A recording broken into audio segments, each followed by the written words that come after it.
My dear students, আসসালামু আলাইকুম। আশা করি তোমরা অনেক ভালো আছো।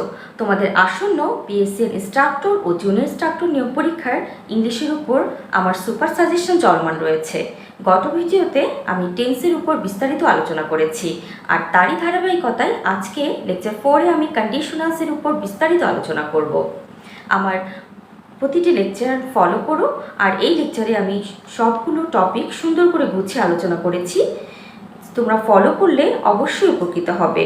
তবে অবশ্যই লাইক, কমেন্ট এবং বেশি বেশি শেয়ার করে আমাকে অনুপ্রাণিত করবে, যেন আমি বেশি বেশি লেকচার আপলোড করতে পারি। কেমন? চলো শুরু করা যাক। Conditional sentence. দেখো, কন্ডিশনাল মানে শর্তযুক্ত, সেন্টেন্স মানে বাক্য। শর্তযুক্ত বাক্য সেটা কেমন? খেয়াল করো, আমরা কথা বলার সময় সবসময় কিন্তু বলি বা অনেক সময় বলি যে তুমি যদি এটা করো তাহলে এটা ঘটবে। যেমন ধরো, যদি বলি তুমি যদি ভালো করে লেখাপড়া করো তবে তুমি চাকরি পরীক্ষায় ভালো করতে পারবে, এটি কিন্তু একটি শর্তযুক্ত বাক্য। আমি বললাম যদি তুমি করো, যদি তুমি লেখাপড়া করো তবে তুমি পরীক্ষায় ভালো করতে পারবে।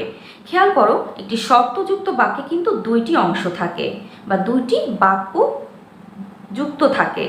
যেমন যদি তুমি লেখাপড়া করো পরীক্ষায় ভালো করবে, যদি তুমি করো, যদি ইংরেজি কি ইফ। তো শর্তযুক্ত বাক্যে সবসময় একটি ইফ যুক্ত অংশ থাকবে, ইফ মানে যদি, এবং আরেকটি অংশে ফলাফল প্রকাশ করবে, রেজাল্ট ক্লজ থাকবে, যেমন তুমি পরীক্ষায় ভালো করবে।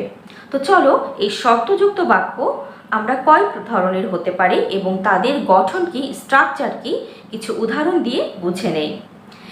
কন্ডিশনাল সেন্টেন্স আমরা বলবো চার প্রকার: zero conditional, first conditional, second conditional and last one third conditional. এখন আসো জিরো কন্ডিশনাল সম্পর্কে আমরা জেনে নেই। দেখো, জিরো কন্ডিশনাল সেন্টেন্সের গঠনটা কেমন হবে, স্ট্রাকচারটা কেমন হবে। ইফ প্লাস ভি ওয়ান বলতে ভার্বের প্রেজেন্ট ফর্ম থাকবে একদিকে, তাহলে অন্যদিকেও ভার্বের প্রেজেন্ট ফর্ম হবে, ভি1 হবে। যেমন for example, water boils if you hit it to 100 degree centigrade. পানিকে যদি তুমি 100 ডিগ্রি সেন্টিগ্রেডের তাপ দাও তবে কি পানি ফুটতে থাকবে।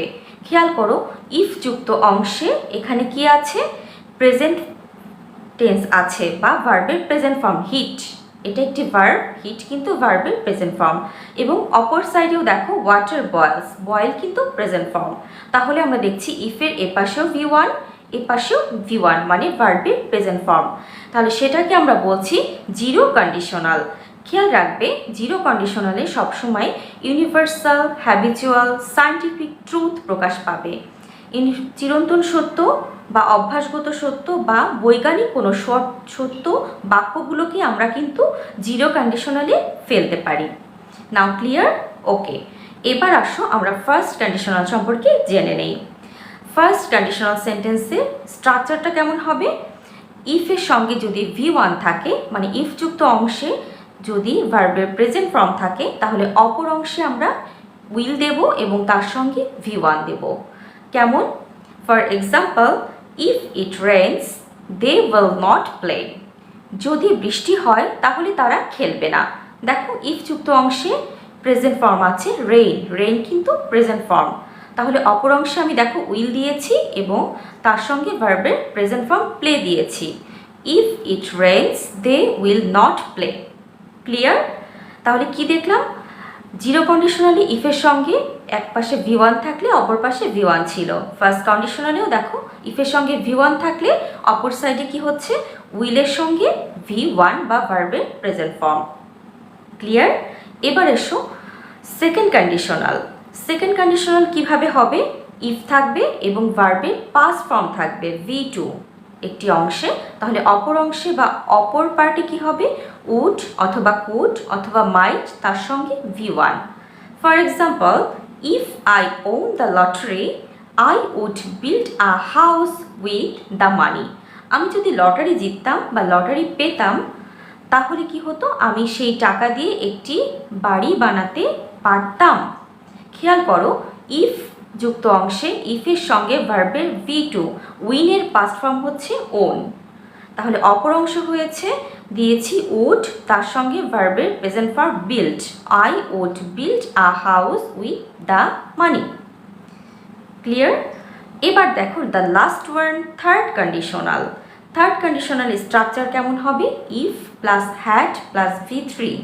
ইফ যুক্ত অংশে হ্যাড থাকবে এবং হ্যাডের পরে সবসময় যে ভার্বের পাস্ট পার্টিসিপল ফর্ম হয় বা V3 হয় আমরা কিন্তু জানি। যদি সেটা হয় তাহলে অপর অংশে আমরা কি দিব?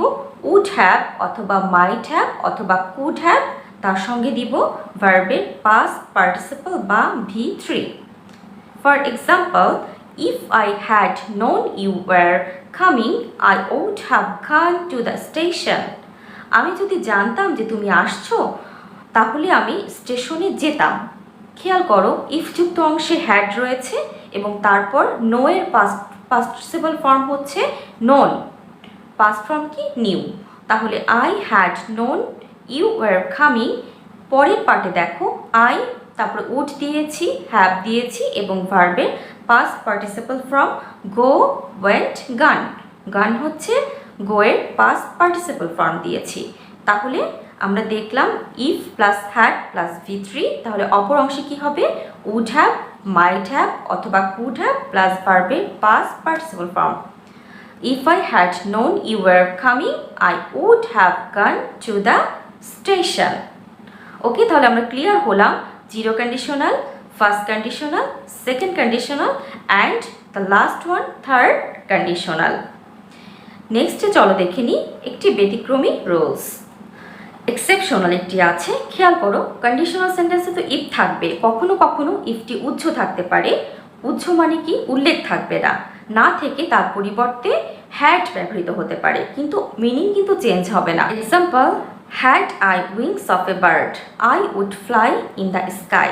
খেয়াল করো এটা কিন্তু তোমরা হ্যাড দেখে মনে করতে পারো এটি থার্ড কন্ডিশনাল, কিন্তু এটি কিন্তু থার্ড কন্ডিশনাল নয়, কারণ এপাশে দেখো পাস্ট ফর্ম রয়েছে এবং তারপরে উড রয়েছে এবং তারপরে ভার্বের প্রেজেন্ট ফর্ম রয়েছে ফ্লাই, এবং এদিকে হ্যাড থাকলেও হ্যাডের পরে কিন্তু ভার্বের কি প্রেজেন্ট ফর্ম এটা কিন্তু রয়েছে, তার মানে হ্যাড এখানে পাস্ট। তাহলে আমরা বুঝতে পারছি যে এটা সেকেন্ড কন্ডিশনালের রুলস অনুযায়ী হয়েছে। For example next, if I had money I would have given you. আমার যদি টাকা থাকতো তাহলে আমি তোমাকে দিতাম। এটি একটি থার্ড কন্ডিশনাল সেন্টেন্স। হ্যাড দেখে আমাদের অনেকেরই মনে হতে পারে সেন্টেন্সটি কি ভুল, বা একই ওয়ার্ড কি আমি ভুল করে রিপিট করেছি, বা কোশ্চেন কি ভুল করে রিপিট করা হয়েছে? না, একটু খেয়াল করলে দেখতে পাবে ইফ আই হ্যাড, এই হ্যাডটি কিন্তু স্ট্রাকচারের হ্যাড ছিল এবং এরপরে মেইন ভার্বের পাস্ট পার্টিসিপল হওয়ার কথা থার্ড কন্ডিশনালসের রুলস অনুযায়ী। হ্যাভ কিন্তু মূল ভার্ব, হ্যাভের পাস্ট পার্টিসিপল হিসেবে এখানে হ্যাড ব্যবহৃত হয়েছে। এবং এপাশে দেখো উড হ্যাভ প্লাস V3, গিভের পাস্ট পার্টিসিপল হচ্ছে গিভেন, সেজন্য এটি থার্ড কন্ডিশনাল। তাহলে আমরা বুঝতে পারছি সেকেন্ড কন্ডিশনাল এবং থার্ড কন্ডিশনালসে ইফের পরিবর্তে বা ইফ থেকেও হ্যাড কিভাবে ইউজ হতে পারে। তাহলে এই ছিল আমাদের কন্ডিশনাল সেন্টেন্সের সকল নিয়ম বা স্ট্রাকচার। এর বাহিরে কোনো কোশ্চেন বা কোনো স্ট্রাকচার থেকে কোনো কোশ্চেন হয় না, বা এটাই মেইনলি কন্ডিশনাল সেন্টেন্সের স্ট্রাকচার।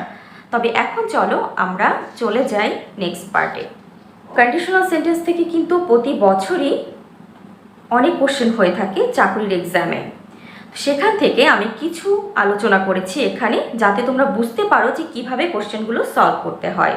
বাদবাকিগুলো তোমরা যে কোনো বই যদি তোমাদের কাছে থেকে থাকে প্র্যাকটিস করার জন্য, সেখান থেকে বাকি কোশ্চেনগুলো তোমরা প্র্যাকটিস করে নিজেকে যাচ করতে পারো যে তুমি কতটুকু বুঝলে বা শিখলে। চলো তাহলে আমরা কিছু আলোচনা করি previous questions on conditional sentence. Number 1, what would have happened if dash. কি ঘটবে যদি ড্যাশ। অপশন এ, আমরা আগে প্রতিটি অপশন পড়ে দেখব যে আমাদের স্ট্রাকচার অনুযায়ী কোনটা ম্যাচ করে। The bridge is broken, the bridge would break, the bridge had broken, the bridge had been broken. খেয়াল করব আমরা তখন প্রশ্নে যে এই সাইডে ইফযুক্ত অংশের এক অংশে দেখো উড হ্যাভ প্লাস V3, হ্যাপেনের পাস্ট পার্টিসিপল হ্যাপেন্ড রয়েছে। তাহলে আমরা জানি যে থার্ড কন্ডিশনের রুলস অনুযায়ী একদিকে যদি উড হ্যাভ প্লাস V3 থাকে তাহলে অপরদিকে কি অবশ্যই হ্যাড থাকবে এবং ভার্বের পাস্ট পার্টিসিপল হবে। তো সেই দিকে আমরা অপশন সিতে দেখছি দ্য ব্রিজ হ্যাড ব্রোকেন, ব্রেকের পাস্ট পার্টিসিপল হচ্ছে ব্রোকেন। সো আমাদের রুলস অনুযায়ী নাম্বার অপশন সিটা কিন্তু যাচ্ছে বা এটাই নিয়ম। তো দেখো তাহলে আমাদের রাইট অ্যান্সারটা আমরা পেয়ে গেছি number C. Number 2, if a ruby is heated it dash temporarily lose its color. যদি তুমি কোনো রুবি পাথরকে হিট দাও বা উত্তপ্ত করো, এটা আস্তে আস্তে কি হবে, এর কালারটা সাময়িকভাবে হারিয়ে যাবে। তো খেয়াল করি এখানে প্রথমে আমরা দেখতে পাচ্ছি এটা একটা সায়েন্টিফিক ট্রুথ, একটা সেন্টেন্স, তাই তো। আর আগে বলেছি বৈজ্ঞানিক শর্তযুক্ত কোনো বাক্য হলে তবে সেটাকে আমরা কিন্তু কি ধরে নিতে পারি যে সেটা একটি জিরো কন্ডিশনাল। এবার খেয়াল করো মজার একটি বিষয় হচ্ছে জিরো কন্ডিশনালকে কিন্তু আমরা আবার কি করতে পারি, ফার্স্ট কন্ডিশনালের রুলস অনুযায়ী করতে পারি। যদি আমার অপশনে জিরো কন্ডিশনালের রুলস অনুযায়ী কোনো কিছু না থাকে সেই ক্ষেত্রে আমরা কিন্তু ফার্স্ট কন্ডিশনালের রুলসে এটা ফেলতে পারি, কারণ একদিকে প্রেজেন্ট ফর্ম রয়েছে। যেমন if A Ruby is heated, এখানে কিন্তু প্রেজেন্ট ফর্ম পেসিভ করা হয়েছে। যদি তুমি রুবিকে উত্তপ্ত করো তাহলে এরপরে দেখো অপশন উড তো হবেই না, কারণ একদিকে ভার্বের প্রেজেন্ট ফর্ম রয়েছে। ডাজ, নো, হতেই পারে না। হ্যাজ, এটাও হবে না। কেন? কারণ রুলস অনুযায়ী আমাকে উইল বা উড বা এ জাতীয় কিছু আনতে হবে। তো দেখো তাহলে ফার্স্ট কন্ডিশনালসের রুলস অনুযায়ী আমরা এদিকে কি দিচ্ছি, উইল, কারণ জিরো কন্ডিশনাল অনুযায়ী কিন্তু আমরা এখানে যদি অপশনে আমার ইট টেম্পোরারি লস ইটস কালার বা অপশনে যদি থাকতো ক্রস তাহলে কিন্তু আমরা সেটা দিতে পারতাম। কিন্তু যেহেতু আমাদের এখানে জিরো কন্ডিশনালসের রুলস অনুযায়ী এটি যাচ্ছে না বা অপশনে উত্তরটা নেই, তাহলে আমরা জিরো কন্ডিশনকে শর্ত ভিত্তিতে আমরা ফার্স্ট কন্ডিশনালের রুলস অনুযায়ী করতে পারি, সেটাতে কোনো ভুল হবে না। Number 3, if I have money I would have given you. যদি আমার টাকা থাকতো আমি তোমাকে দিতাম। Option A had, option B have, option C will have and the last option had.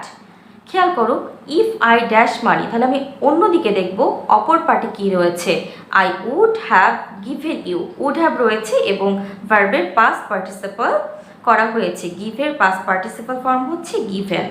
তো সেক্ষেত্রে আমরা জানি যে তাহলে অপর পার্টি কী হবে, অবশ্যই একটি হ্যাড থাকবে এবং ভার্বের পাস্ট পার্টিসিপল করতে হবে। এখানে হ্যাভ থাকা অর্থ বুঝিয়েছে, মালিকানা অর্থ বুঝিয়েছে যে আমার টাকা থাকতো, তাহলে হ্যাভ মূল ভার্ব, এর পাস্ট পার্টিসিপল কি, হ্যাড। তাহলে একটি স্ট্রাকচারের হ্যাড আর একটি হ্যাভের past participle form had. Number 4, if I were you, আমি যদি তুমি হতাম, I handle dash the situation more carefully, আমি আরও বেশি সতর্কভাবে সিচুয়েশনটাকে কি হ্যান্ডেল করতাম বা নিয়ন্ত্রণ করতাম। Which of the following verb forms best completes the above sentence. কি বলছে, নিচের কোন ভার্বটি দিয়ে এই বাক্যটি সঠিকভাবে পূরণ করা যাবে।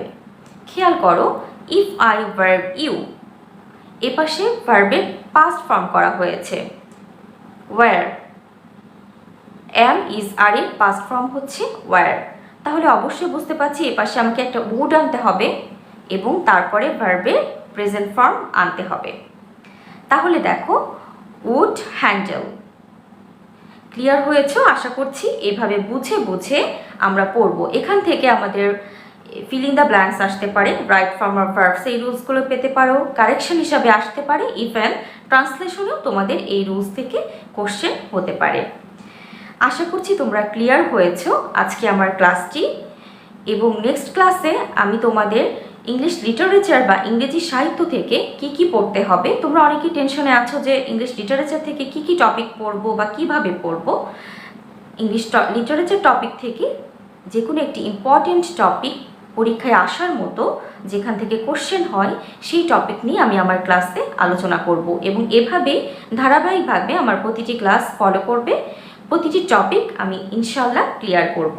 তবে অবশ্যই চ্যানেলটি সাবস্ক্রাইব করবে এবং লাইক কমেন্ট শেয়ার করে আমাকে ইন্সপায়ার করবে। আজ এ পর্যন্তই, ভালো থাকবে। আসসালামু আলাইকুম।